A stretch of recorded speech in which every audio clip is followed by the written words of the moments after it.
Hello, everyone. I am joined today by Christina Garnett from HubSpot. I'm Justin Levy. I'm your weekly Monday host, so you can get tired of seeing my face every week. But I'm the director of social and influencer marketing at Demandbase. And Christina, how are you today? I'm doing very well. Thanks for having me. Awesome. Do you want to just give the audience a kind of little overview of what you do for HubSpot and kind of who you are on a day-to-day basis there? Absolutely. So I'm the principal marketing manager of offline community and advocacy at HubSpot.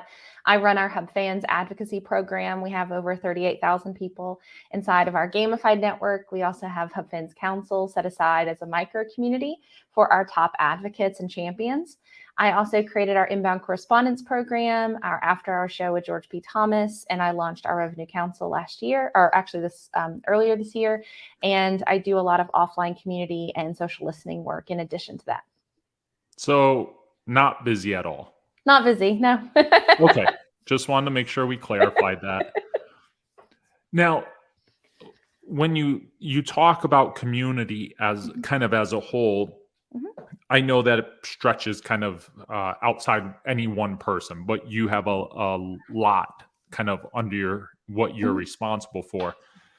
How does HubSpot define community? Because community nowadays can mean so many different things, right? It can mean your internal employee advocacy program. It can mean a customer community. I've seen partner communities. There's all these different aspects. It can be dark social where I'm responsible for. So how does HubSpot look at that all, or kind of directly what you're responsible for? Yeah, I think Dharmesh did a really wonderful job of really kind of showcasing the power of community from a HubSpot lens at Inbound earlier this year. Yeah. And he really talked about how it creates a sense of belonging, and most importantly, it connects the dots. And so I think that if you're looking at our communities, whether it's the overall macro community of HubSpot, or it's these micro communities of practice or communities of product, what you see across the board, across our community-led growth team, is this really strong focus on connection and this focus on being a bridge. We want to foster those relationships and those connections, whether you're a customer, whether you're a partner, whether you're a prospective customer, whether you're a student, whatever that looks like. We have places for them. And so we want to be able to facilitate the kind of connection they want. And like you said, that can mean different things to different people. So for us, the real power of community is connection. And so that's really kind of the fuel center of the work that we're doing. Now,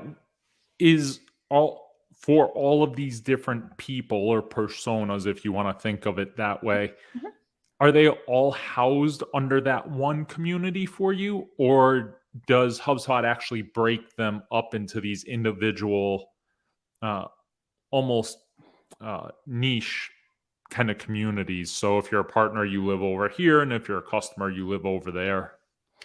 We have the large macro, but then we also have those micros that are more persona specific, and we have those personas in different capacities. So if you're a partner, you have the partner community. If you're in a hug, that's also something. But also we have study groups, which are a really great thing that we added last year in the community for people who were taking academy classes. So there's a lot of multiple personas that are being able to find their niche, because when you have communities as large as HubSpot's, it can be really daunting and it feels very difficult to find your place. So we've been very thoughtful about how can we provide opportunities for people to be a part of the greater community, but then be able to have more of a niche experience. Great. Now, one of the things we talked about ahead of time and is covered in the description for this is, why do you think now is the time for community? When you think about that, whether it's you personally or the HubSpot team is sitting down to talk about it, why do you think now is the right time? And how does that look in 2023 for you? Yeah, I think it's the right time now because for the longest time, community was such a nice to have, but now, especially as we're moving more and more towards Web3, it is becoming an absolute necessity. A lot of people think about Web 2 versus Web 3 for NFTs and DAOs and things like that. What I think the difference is, not just the decentralization, but where the trust is created. And so we're even seeing this on social, a lot of conversations about how to attract Gen Z, because Gen Z is smart. They've lived with phones in their hands. They understand that someone's being paid to say something positive about a brand. They immediately reject it. They immediately reject a brand who's going to say something positive. Of course, you're going to say how great you are. So I think it's very much this carryover into the future is you have a highly intellectual digital audience. They know what an ad looks like, even when it's not mentioned as an ad. Yeah. They understand how brands operate in ways that like we just didn't have in those Mad Men days. And so they don't. I mean, so we have an entire audience that is terminally online, knows what things look like, can pick up nuances the way they never could before. And so what creates trust is very different from what it was 5, 10, 15, 20 years ago. And so community is that bridge to be able to create that trust that you're going to need, because we don't trust brands anymore. We trust people. I will believe a random stranger on the internet who left a review before I will believe an ad. And we even see this with ads today. We spend all of this money on Super Bowl ads, but no one talks about like, I'm going to buy that product now. What they talk about is people will go on Twitter and deconstruct it from like an ad. Like it feels like ads are for ad people now instead of for consumers. The consumers want to hear from the people who are actually using the product. They want to hear from real people. So the brands who are cultivating communities and relationships now, that's their revenue roadmap. Yeah. And I would even say that, there was a study that came out, it was probably a year ago now or so, from that was a partnership that was done with Reddit. And, so they looked at this huge span of, different responses to why people are involved in communities. And one of the number one things, and we saw this kind of up into the right growth during the big part of the pandemic when everything was shut down kind of across the country, was that people want to be part of communities that look like them, in the sense that, if you're a marketing operations professional, you want to be in a community that has other MOPS professionals in it, because if I'm going to purchase something, say I'm in the market for HubSpot, to your point, I'm probably not going to believe everything that HubSpot publishes. I'm going to go into a community and say, here's my MarTech stack, and I'm looking to rip and replace, or I just want to add advice. And that's where you're going to see customers and potentially prospects who decide to go with another platform, but had a good experience, potentially, say, with the sales team or what have you. So I totally agree, because that's where those conversations happen. That's where those decisions are taking place. 100%. And then they make it to the demo request form, or kind of whatever that kind of lead gen piece is for the company. Yeah. Now, speaking of kind of going into those communities, where is HubSpot's involvement, or what is the strategy when it comes to dark social? Because you have your large and engaged community over here, kind of in a box, depending on what kind of micro community you fit into. But then obviously there's hundreds of other communities that are probably having conversations about the company. Yeah, that's a very valid question. The thing is that, like you said, those conversations are happening. It's just whether or not you're aware of them. And so are you putting things in place in order to know that conversation is even happening? And so that's what's been really great about our advocacy program, Hub Fans, and finding opportunities for them to connect. So I'm in a lot of external communities, but also I know who our advocates are, who are in those external communities, and trying to figure out, because it's not just like, it's not so much we need to change those decisions, or we need to understand that that's even happening. It's, are the objections still in real time? Is someone talking about HubSpot, but they're talking about 2019 HubSpot? They're not talking about 2022 HubSpot. If that's happening, then that is not only an opportunity for us to have our advocates come in and be like, hey, That was true like 3 years ago, but now they've released this feature, or this is how we can do this. And so what's been really powerful about and what I love most about the work that I do is, and what I think communities can get wrong, is they make the community about themselves instead of about the people that are inside of it. And Yep. so a lot of my advocacy work is, how can I empower our advocates to have a bigger voice in the mix? So when they see those conversations in a Rev Genius, since we're here, that they're going to share that with me and be like, hey, this is a problem that people are having. And sometimes it's a real problem. And so I'm like, I need to get this in front of the product team.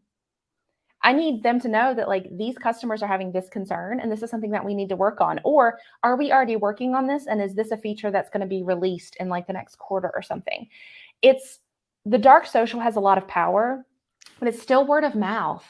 And I would challenge anyone, whether you have a community or not, you need to make sure that the voice of the customer and word of mouth, that there is at least someone, if not a team, that is just deeply entrenched in that information, because they need to know, like, what do they love? What do they hate? What's a new feature that's helped them? How did it help them? What are the objections they still have? Are they seeing other people have objections? Facebook does this all the time, but are they listening? You see a lot of people complain about like Business Suite, but did they make changes to fix that? You see this on Twitter product team, when they are constantly, I've talked to the Twitter product team, they're constantly asking, like, is this what you want? And if so, how would that look? And so I find that the voice of the customer and the word of mouth is such an untapped resource for so many communities and so many brands. You got to pay attention. They'll tell you what they need. They'll tell you what features. They'll ideate for you. Half the time, they'll tell you how they would even do it. We have so many partners who are brilliant, and they'll be like, here's the current workaround for the problem. Here's what I would love the product team to do. Here's how they could do it. That's such a, like, we talk about community being a moat. It's not, community is not the moat. It's the people in the community that are the moat. Yeah.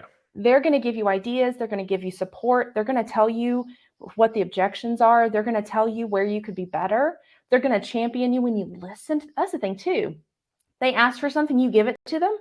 You gave them a sense of ownership, because they're going to tell every single person they've ever met, this feature exists because I asked for it. 100%. And I think that, like on our team at Demandbase, I own dark social for the company. Mm-hmm. And across the company, same as at HubSpot, right? You have a lot of people that work for HubSpot that are in communities just naturally, right? They want to be involved in communities around their function and professional growth and all of that. But one of the things that I've done with our customer marketing team, who's responsible for our customer community, is exactly similar to what you're talking about. Mm-hmm. Is that when we're in these communities and we see conversations that are happening, that either someone's looking for advice on the product, or they're considering multiple products, or maybe it's a MarTech stack question. Hey, I have this, and this. I need this to solve, to solve for. We'll actively work with our customers to see if anyone has that skill set or has encountered that or want to provide an opinion. We have now seen what's become really interesting from that is we've seen that kind of come back to us with those same customers. Sure, we have other ones that just will go comment and, just be active, but the ones that now know kind of what to say or how to say it or things of that nature, now they bring the conversations back to us and say, hey, we saw this. This is how I answered it. Just wanted you guys to know. And now we have a handful of people that do this that contribute a lot to the conversation, right? And there's no better spokesperson for the company than your customer. There isn't. And you've made them the hero. So not only do you get that revenue of anyone that they influence, but you also have the retention of those people, because now they have a relationship with you that they don't have with anyone else. So you're hitting that revenue on two totally different levels. And so it's so easy to make people feel special and to do the work and figure out like where the strategic partnerships we can come together. For me, what I say a lot to the teams when I'm talking to them about how we can work together is I say a lot like, how can we turn an internal need into an external opportunity? Sure. Because a lot of people, like, swag's great, but people want more than swag. They want things that don't have a dollar amount. They want things that feel priceless. They want core memories. Great example is we had an inbound this year. We had Troy Sandage, who was our main stage host. He was a correspondent last year in our inbound correspondence program. No one can give him the main stage host job but HubSpot. Talk about making someone special. And he absolutely killed it. He did such an amazing job. And it's the thing about the HubSpot community is we have such a brilliant customer and partner base. And a lot of times we just have to give them the mic. They know the product very well. They know what they love about it. They know what they would improve. They know like every trick and tactic around the sun. A lot of my job is just making them louder, and they are brilliant. I don't have to coach them. I don't have to tell them to do anything. It's just like, let me make you loud, and they just go off and make me proud. So it's really lovely. Yeah, and to your point, it's goes beyond swag, right? Mm-hmm. It's great. Trust me. I came back. I was at Marketing Profs B2B Forum last week. Yeah.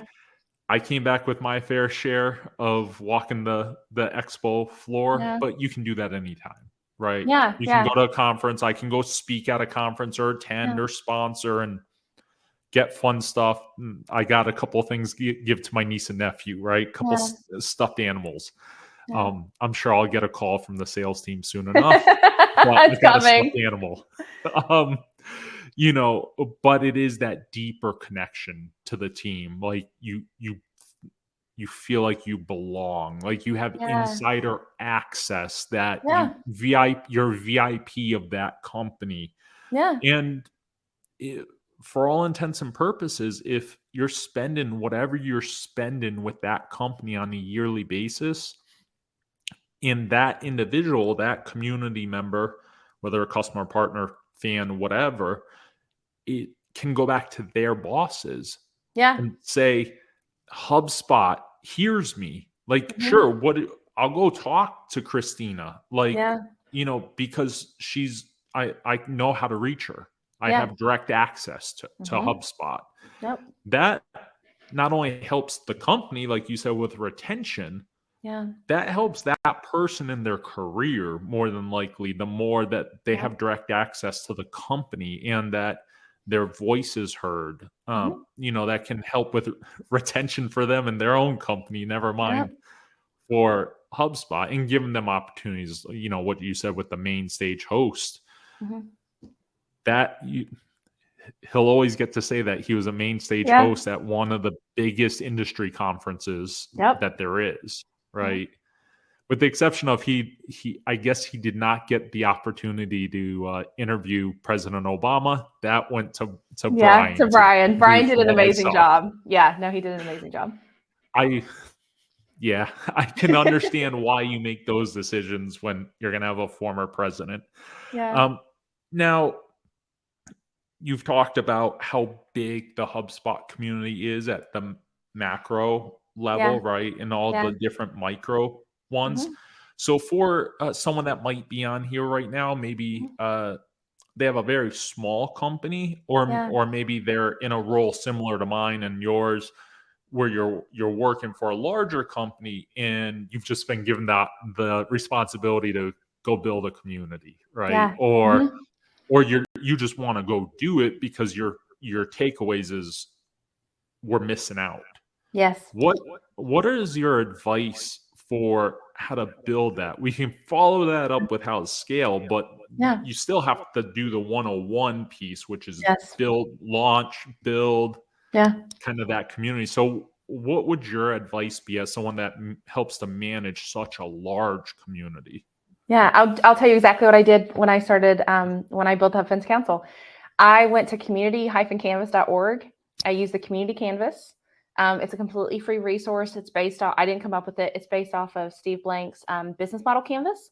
And it's a one sheet that asks you really core questions to really kind of start figuring out Like, why are we even doing this? Who is it for? How do we communicate with them? What are the rules? What does it look like? Why would they even need to join? I really recommend, especially if you're in a company, regardless of size, that when you fill that out, you also need to have your leadership fill it out too, to make sure that there's business alignment with the community builder. I think a lot of the layoffs that we've been seeing in the community space, it's because of two problems. One, there was never business alignment with the community itself. And then second, it didn't have the runway that it needed. Community it takes time. It's a human experiment. So you could see growth really quickly. You could see growth kind of like plateau off, and then all of a sudden an event happens and it spikes again. Yeah. But it's humans. It's a human experiment. So do the community canvas, fill it out, have leadership fill it out, and make sure that there's alignment. If there is an alignment, y'all need to talk. While you're doing that, a lot of companies are really good at product market fit, but then they don't think to do community market fit. You got to do the same level of research. Who is this for? Do they need this? Does this already exist in some way? If it does, do we want to partner with them, or do we want to build something new? If we build something new, what's the strategic differences between ours and theirs? How are we doing something better? Is it a different vertical, a different niche? But how is it strategic? What are the strategical differences between our community and what's currently available? And then do the customer interviews, do the member interviews, talk to them. As soon as I joined, I'm sure it's still on Twitter. As soon as, like, literally the day after I announced I was joining, I said, if you're a HubSpot fan, I want to talk to you. Slide into my DMs. I want to talk. I want to talk about the good. I want to talk about the bad. I want to talk about when you felt appreciated. When do you felt loved? When you felt ignored? Who's your go-to if you talk, and how do you communicate with them? Do you prefer email? Do you prefer social? Do you prefer the ideas forum? And I took the time to learn about them. You got to do that community market fit just the way that you would a product market fit, because just as in like marketers, we kind of run into the trap of marketing to ourselves. We see our own pain points as the pain points. Community builders are not any different. I will build the experiment around my own needs and then wonder why people who aren't like me don't do what I want them to do. It's because they're not me. So you have to do those interviews. You have to ask those questions. You have to know what motivates them. You have to know why they would want to join, what makes them feel comfortable.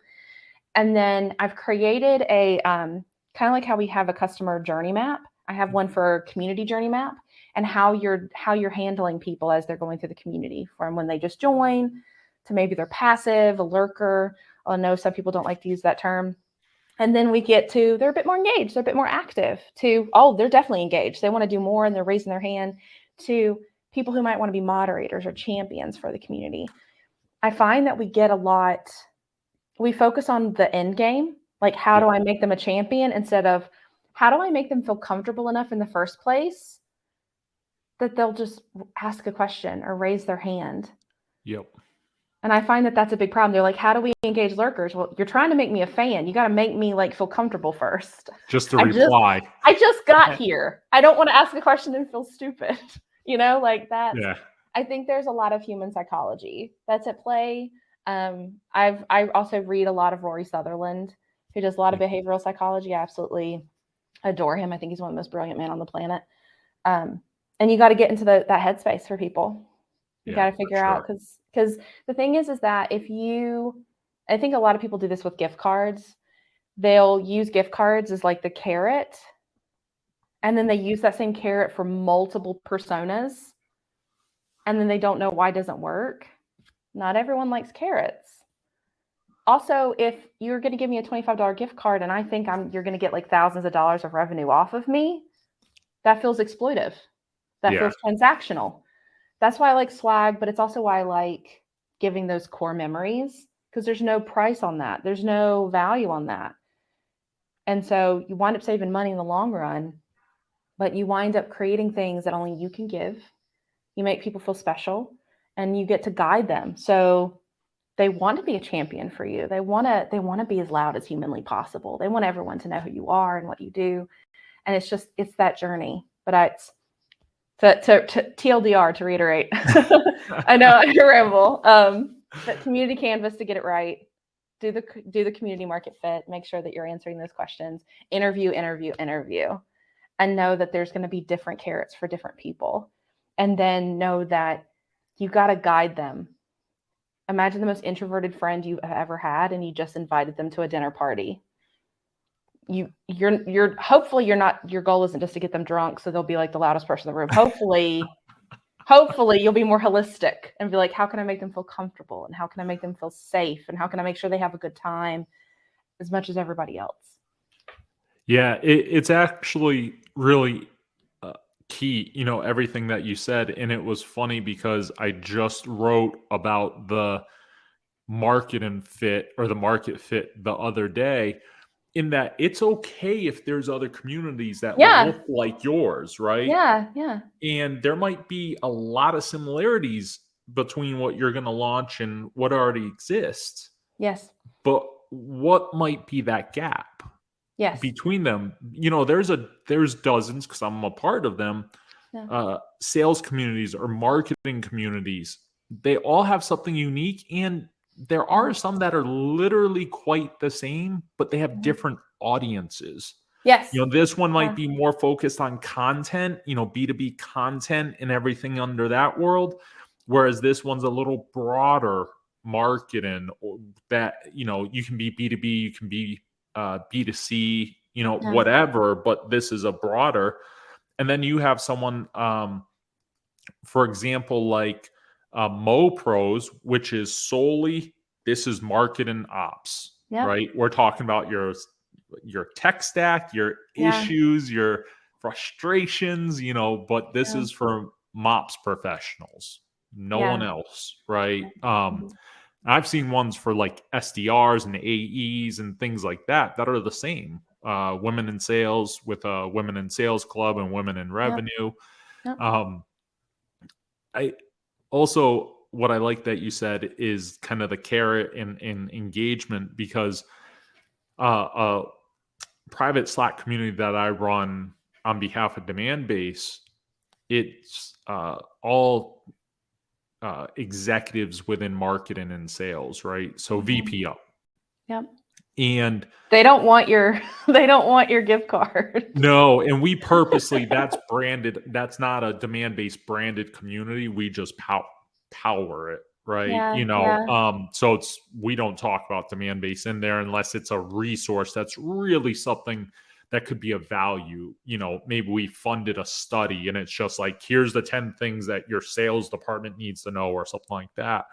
But I found that, I typically do a question of the day type thing to try to stoke some engagement. And when I do more serious questions, right? And, how are you like planning for your 2023 budget? Like you'll get a reply or something, because people are trying to learn from one another.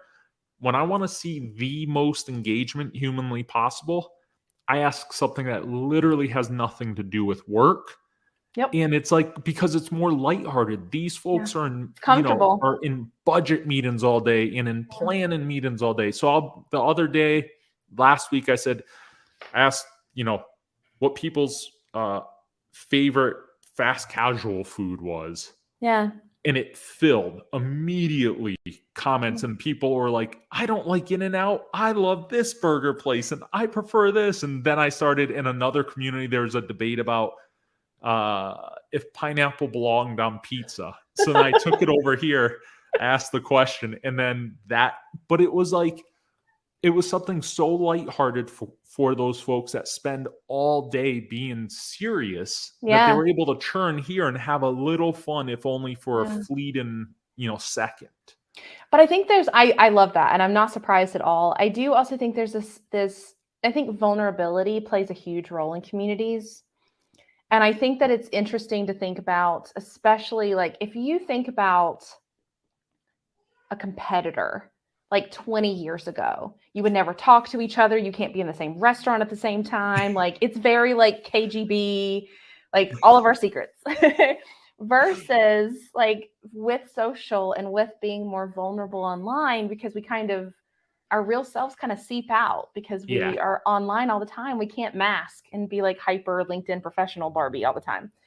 And so what happens is now we are connecting with each other, and there isn't this this kind of disconnect between, oh, I can't talk to you because we're competitors, or I can't talk to you because we're even remotely in the same space.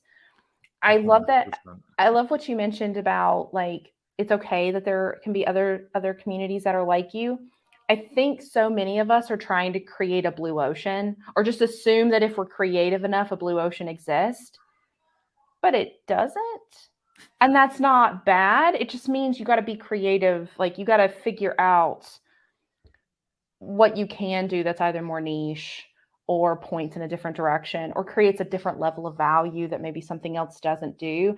I think social's done a lot of damage to the world, but I think one positive thing that it's done is it's created these relationships where it's okay to talk about the struggles that we've had in our life. And I think that those communities, the vulnerability is very interesting play, because especially for leadership, there's some people like, I would really love to answer this question and to get feedback from other people, but I don't want to be the first person to like take my shield off and say like, oops, I'm struggling. I have questions. I wonder what's happening here.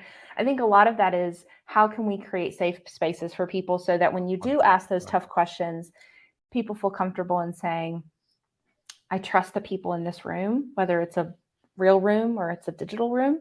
And I'm able to get to a point where I can be the first person to respond, and it doesn't make me feel weak. It doesn't make me feel distrustful. It makes me think that I'm going to get help from the other people. So I know the engagement is kind of like one of the things that we want to be able to get people to, but I would say the type of engagement. How do you 100%. How do you go from, I'm going to tell you I love In-N-Out or I love Shake Shack? How can I get that person to feel safe enough in the room that now they're able to have those deeper conversations about, next year, I don't know what's going to happen, or this year we're thinking about this, and has anyone else been through this? The difference between those two types of engagement is trust. And so how do you not only get engagement, but how do you create more mature, vulnerable, safe, trusted engagement? Yeah, and I totally agree. And I think that you're right that, there never wants to be that first person to admit that they need advice, right? Yeah. And it takes a while to build up that trust, to build up because you can break it so easily. So if I come into this community, which is supposed to be a trusted environment, and I say something and somehow that makes it back internally to my company, or, I get blasted in that community for the question or whatever the case is, but that trust is broken, I'm never coming back. Agreed. To that community. 100%. And, so to build it to be trusted to where people feel comfortable enough to ask that vulnerable question, even if it's a debate, it doesn't have to be something so vulnerable where it's, I'm making this up, but my company's getting ready to lay off 10 people. How did you go through it? I mean, that would be one ultimate version of that trust. But to even be able to, some of the communities I'm in, people say, I don't really have a good template for this. And I need to go report to my board, or I need to, build my first SDR organization. Does anyone have something I can use? Yeah. Even that shows a mild level of vulnerability for that executive. But I think that's actually the key to Web3. And I think Fishbowl is a great example of this. So if you're able to have people and they're just like by whatever token they are or whatever avatar they are, and they can still speak to their experience, but they don't have like their set name attached to them, I think that that's an opportunity to build that trust at like a quicker scale. Fishbowl is a great example. I love going on Fishbowl and seeing people talking, and you can choose to use your real name, or you can choose to have like works at such and such, or your title at such and such. And what it does is it create that anonymity, creates that sense of shielding for vulnerability, so that you can kind of I mean, you still can't say like 100% verbatim what you would have said because it's going to have Easter eggs in there that dictate, like, I can figure out who you are based on that. Well, 100%. But it can give me enough information that I can say, like, hey, I just want to raise a flag and say, hey, I'm experiencing this. Does anyone else have experiences with this? And so I think that that's something for Web3 as they're trying to build that bridge to trusted community is how can you use that decentralization, but more importantly, how can you have opportunities for anonymity so that people can be vulnerable and they have a sense of, I can share this and it's not going to get blasted or it's not immediately identifiable as me. And so I still get the help I need. I still am able to ask and show some vulnerability, but it doesn't come with all the potential consequences. Yeah, for sure. Now, when you look at even scaling a community, so you could be at the size that HubSpot is right now, right? You're 38,000 people, or you could be just starting out. So this probably applies across that whole spectrum, and even where HubSpot wants to get to next, right? 50, 100,000 people, whatever those goals are. What are some of the common traps, some of the common challenges that you've experienced and people should be aware of so they don't fall into them? I think probably the biggest trap is people get like fixated on their tech stack and they choose the tech stack as a focus instead of the people in the community. They want to use this brand that they're familiar with, or they want to build a Slack or they want to build a Discord. And they have this mentality that the tech stack will do the work for them. And it just won't. And it just won't. Like, I'm sorry to break this to like, you, I'm so sorry. Painful truth. And I think we see this with a lot of the, I'm going to pick on Web3 again.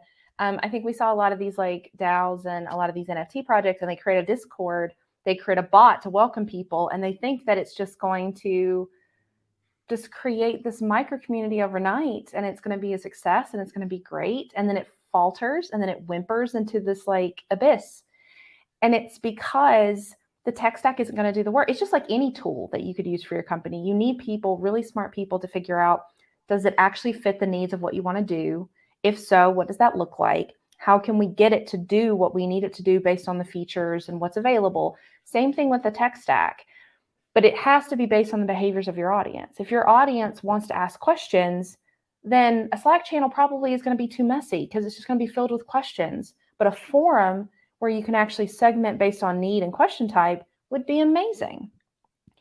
And so I think when you're thinking about scale, that's when you start figuring out, are you going to have multiple needs and multiple use cases? And I think that's probably the biggest challenge for companies as they scale, is now they have to juggle multiple use cases and multiple jobs to be done. A lot of companies will create a forum-based, customer success-based community where you just kind of go in, get your question answered, and you leave. But then they want more engagement. And so it's either you want your customers to have more questions, or you need to give them other things they can do in that community. Hopefully you don't want your customers to have more questions. Hopefully, like, you want them to be okay. So let's figure out what else could they do here. And then you need to figure out, based on how your community is set up and what your team looks like, what would you add? What are the gap opportunities that we can add here? What are the extra jobs to be done once they're in here? Because otherwise, they're going to do the exact behavior they believe is what is set up to do. Oh, you want me to ask a question, get my answer, and leave? Cool, forum. Oh, you want me to chat with people? Okay, we'll just chat. Or do you want me to attend things within the community? But it all comes down to the community members. I think that the community members get lost in the shuffle quite a lot. I think it's a really big temptation, is to think like, well, I think this is what we should do. But you didn't interview any of the community members. You didn't ask them what they wanted. You didn't ask them like what they're doing on the page, where they go. There's also people who want to do what they need to do there, but they don't know how to do it because you haven't given them a really nice user interface that makes sense. Start here. Start here. If you need to do this, click this button. Like, people want to be told where to go, but I think that that's also the kind of, that's why people will pick like a Discord or a Slack and be like, you know how to use this, we're fine. Like, we just skip the whole like onboarding process. No, no, don't assume. Well, and even on Slack or Discord, every community is different. and Yes. how that admin decides to set up that community really dictates, at least initially, because Oh once yeah. initial community comes in, you'll figure out, well, you should figure out Yeah. what their needs are, and then you can create new channels or kind of Mhm. what have you.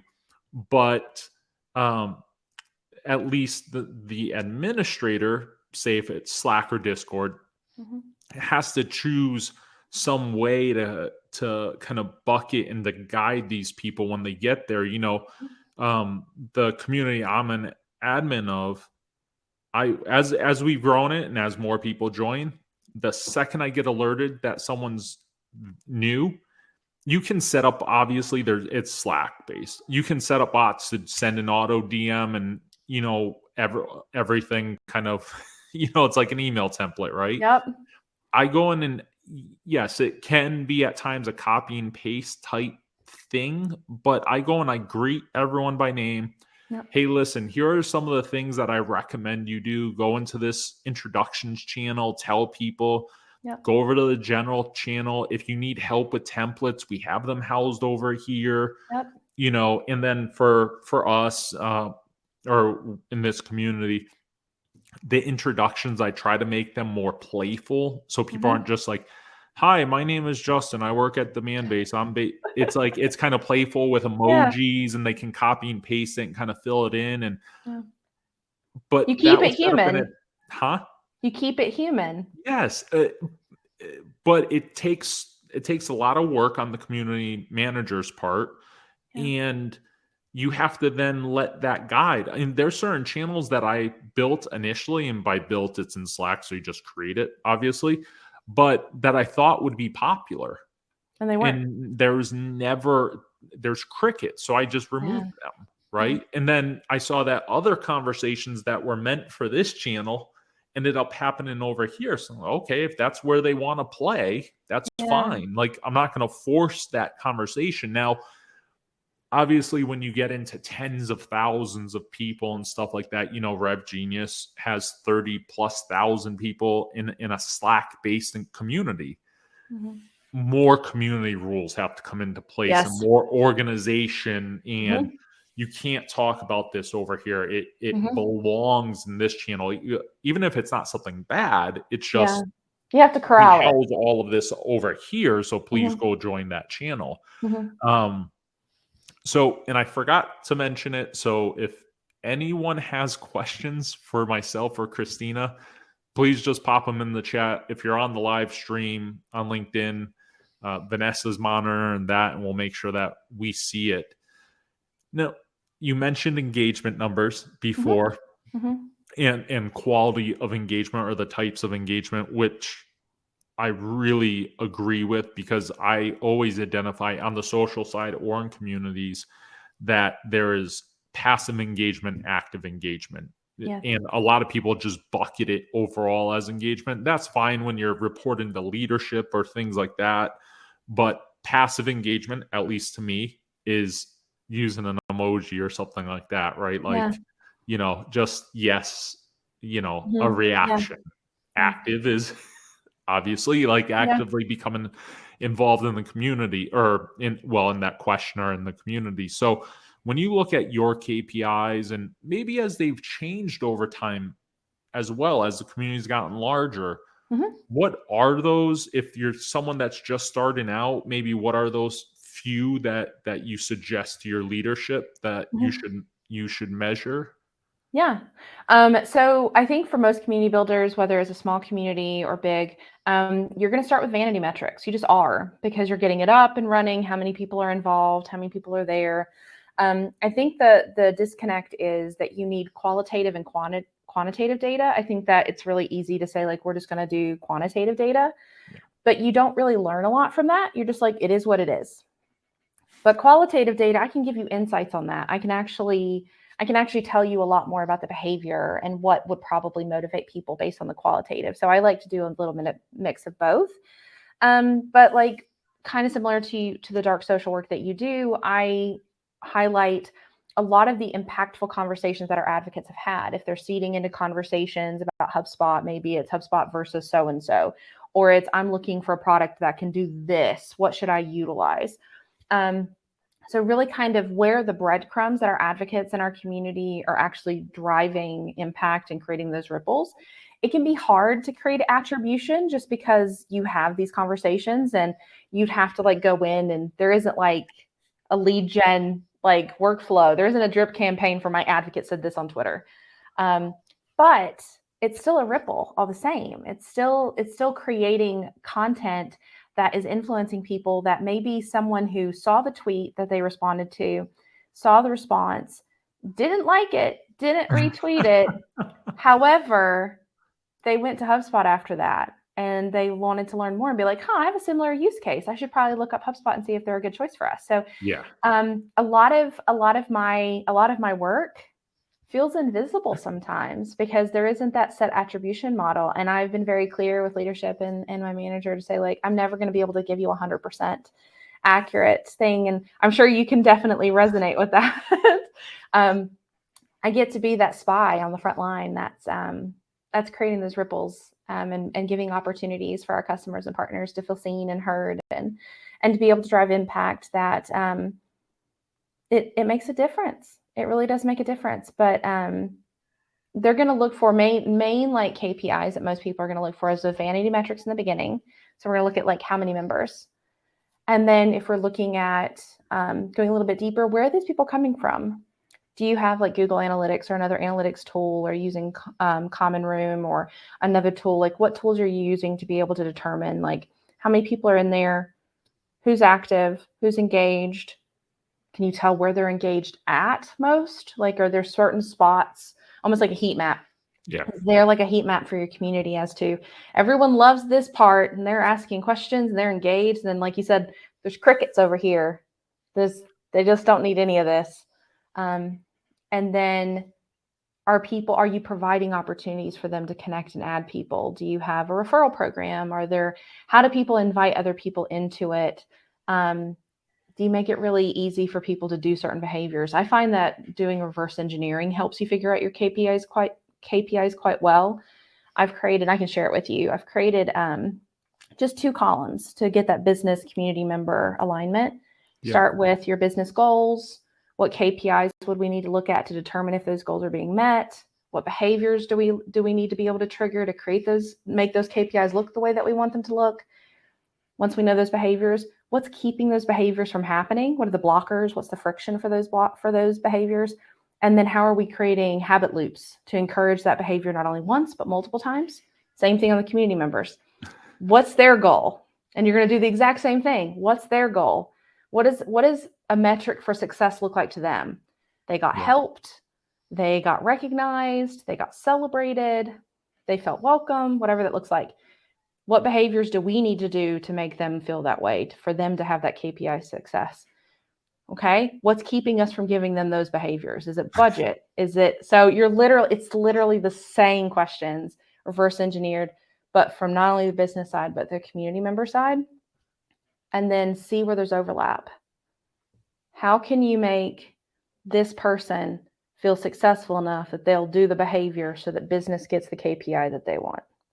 And that's the secret sauce. That's the magic. So easy. Not easy. So easy, you're saying. I love a framework. You can jump off this 20 minutes later, go give it to your leadership team and be off and running. Now, you kind of lightly mentioned platforms and things like that. Now, HubSpot obviously has their own custom, you guys have your own custom platform, there are a lot of different ones that just for free or extremely low cost exist out there, right? Whether it's a third party, that you can get off the shelf and skin yourself with a little bit of dev work, or Slack or Discord, obviously. For those that are looking at, say, let's just go to the Slack or Discord route. Mm-hmm. Now, I know what you'll say because it all comes back to where your audience is. But let's just assume that they're in both places. Okay. Where do you lean right now, right? Because I'll tell you what my perspective is and just see Yeah. if you agree with it. Yeah. I think Slack wins out right now simply because that's where everyone kind of lives, right? You're in there for work, other communities, it's easy to toggle between everything. Mhm. Discord has gotten a little bit of a bad name simply because there's a lot of kind of snake oil that Mhm. has kind of gone in there initially. Now, like you said, like web3, well, that's a whole nother session, but that's not a Yeah. negative thing. There's just been a lot that Yeah. Yeah. isn't good around it initially. And Discord started out with a lot of art creative people. Like my best friend is in there and he likes to do graphic design, and there's a whole bunch of Discords around there that he's part of. But Discord's in a way the wave of the future, right? Like I Yeah. think that there's companies and there's people that if they do it correctly, they can crack it and be that first mover down the road. But Yeah. right now they won't have a lot of community there. Which do you like if you had to start a side project that wasn't HubSpot, Yeah. type thing, where would you choose? So if you're someone that's on here and hop off and like learned a bunch, went and did my alignment or what Yeah. have you, even just personally, now I'm Yeah. going to go to launch. Yeah. What would your advice be? My advice would be, without doing the cop out answer, it depends on who it's for. I told you. I can't help myself. It would be Slack just because it's more mainstream. I think probably the best way to describe Slack versus Discord is a Lexus versus a BMW, especially if you've ever talked to a mechanic. BMWs are great, but they're unnecessarily complicated, and that's literally a part of the brand. There's a reason why like tech people and devs, they prefer Discord. The positioning of Discord, like I call Discord ugly Slack. It has a lot of features that Slack doesn't have. Like Discord has a lot of really cool stuff, especially if you're into like audio. You can do podcasts inside of the Discord. Yep. Like there's a lot of really cool stuff. But it's positioned itself as like just hyper complicated that you feel it's almost like a badge of honor to be like, I understand Discord. When it should be like, just make it easy to use and then you'll have market share. Slack chose the other realm. It's just easier to use. There's less of a learning curve. I already know how to do things. Like I can do whatever I need. It's very quick and easy. And so it really depends. Do you want complicated or do you want mainstream? If you want mainstream, I choose Slack. But if you're wanting a dev, like DevRel, or you have like a very like hyper niche, especially techie kind of community, I would choose Discord because that's more aligned with the kind of world that they want it to feel complicated. They want it to feel like I can make this do whatever I want. And that's because I'm smart and brilliant. And other people, I just want to talk to people. Yeah. So I created a Discord community just so I could play with it, right? Yeah, like, you got to play. The learning curve's hard. It's a hard learning curve. And they lock everything to begin with that like you have to get, however they term it, but there's level badges for the community that actually doesn't do much for the community. It does more for the admin. Mm-hmm. Like you cannot add a banner to the top of your community until you unlock level 3, and that means that you've done these 10 things. It's like, well, if I want to welcome community members and build a community on your platform, I should be able to brand it however I want, right? Like, so there's I agree with you. It's unnecessarily complicated. Whereas literally today I could go, I'm starting a Slack. Here's the subdomain, basically, throw up a little icon and I'm off and running, So, and it was pretty funny because I posted a poll on LinkedIn. So as scientific as that can be considered, and just asked a bunch of people, if I was to launch a community tomorrow, which would it be? Slack, Discord, or other? Yeah. I think it was like 90% or something like that. Slack, because people understand it. And that's honestly why a lot of community builders choose Slack.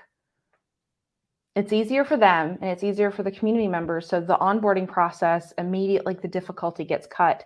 And it doesn't necessarily mean it's a good community tool. It just means it's frictionless, or it doesn't have as much friction as the others. And so I think all community platforms, I don't have a favorite. I think there's a lot that's missing. I'd love to make my own. Rosie Sherry has a great quote about this, where people ask her, like, what's her favorite? And she's like, I haven't built it yet. And I'm like, that's the correct answer. I haven't made it yet. But I think it does speak to a lot of community builders. They use Slack. It's just significantly more agile. The learning curve for a mainstream audience is nominal. You can do a lot of what you need there. Communication is incredibly agile. You can separate based on things.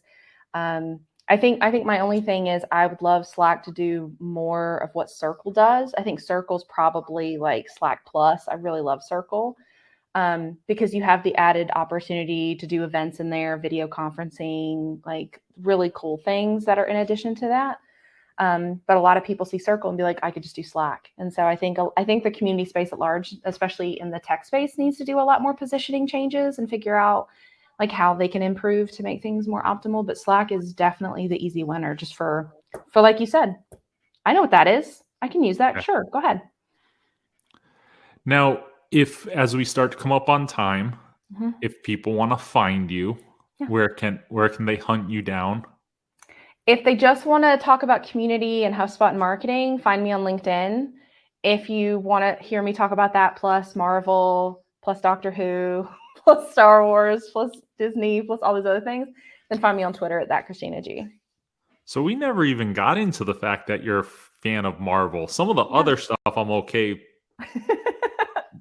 That can live in a corner, but I've seen every single Marvel movie there is on opening weekend, and we have Disney Plus for a reason. So and it's kind of cool to go access some of the other stuff, but it's really Marvel. Yes, agreed. So completely agree. We know and Star Wars. Andor is fantastic. And Star Wars, but definitely watched, that they announced the next 3 phases all at once this year when they made their appearance, because that's what Marvel does when they decide to show up at a conference. But this is fantastic. I hope that everyone that joined has learned a lot.